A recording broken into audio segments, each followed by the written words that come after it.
Hope आप सब अच्छे होंगे। आज के इस वीडियो में हम एक और इम्पोर्टेंट डॉक्ट्राइन करने जा रहे हैं, that is doctrine of pith and substance.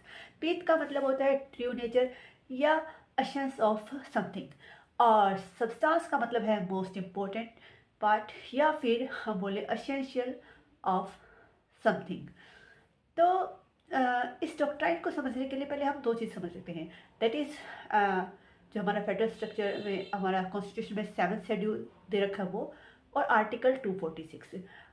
7th schedule के अंदर 3 लिस्ट दे रखी है, दैट इज़ फर्स्ट लिस्ट है हमारी यूनियन लिस्ट, सेकेंड लिस्ट है स्टेट लिस्ट, और थर्ड लिस्ट है कॉन्करेंट लिस्ट।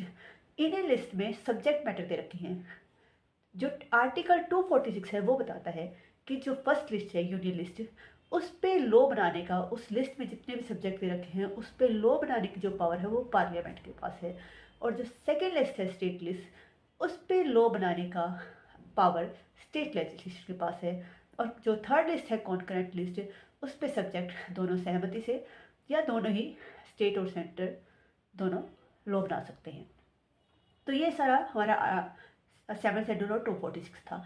अब कभी कभी क्या होता है कि जब स्टेट कोई अपने लॉ बनाती है किसी टॉपिक पे, तो वो सेंटर के किसी टॉपिक को, सब्जेक्ट मैटर को टच कर जाता है। इसी तरह जब सेंटर कोई लॉ बनाता है तो हो सकता है वो स्टेट के किसी टॉपिक को टच कर जाए। तो ऐसे में जब कभी कोई डिस्प्यूट हो जाता है सेंटर एंड स्टेट के बीच में, तो उसको रिजोल्व करने के लिए इस डॉक्ट्राइन का यूज़ किया जाता है, that is doctrine of pith and substance. तो उसके ट्रू नेचर को, जो लॉ बनाया गया है उसके ट्रू नेचर को देखा जाता है कि ट्रू नेचर उसका क्या कह रहा है।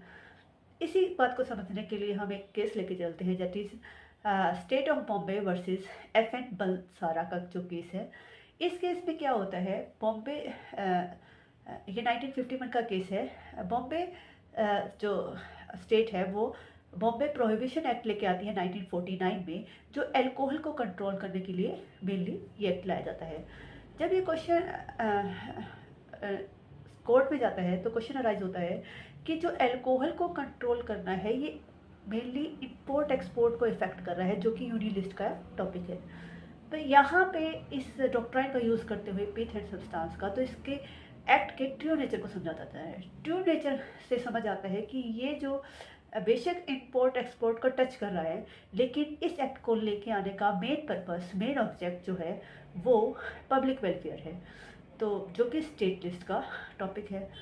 तो उसको देखते हुए ये एक्ट वैलिड डिक्लेयर कर दिया जाता है। तो मेनली क्या देखा जाता है कि जो भी एक्ट है, जब वो किसी दूसरी लिस्ट को टच कर रहा है, तो ये इंसिडेंटली इंक्रोचमेंट है या इंटेंशनली इंक्रोचमेंट है।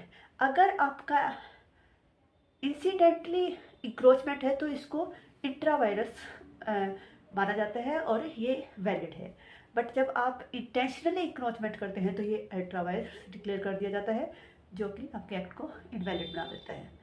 आई होप आप सबको समझ आया होगा। तो मेनली पीथ एंड सब्सटेंस का मतलब है उस लॉ को के ट्रू नेचर को देखना।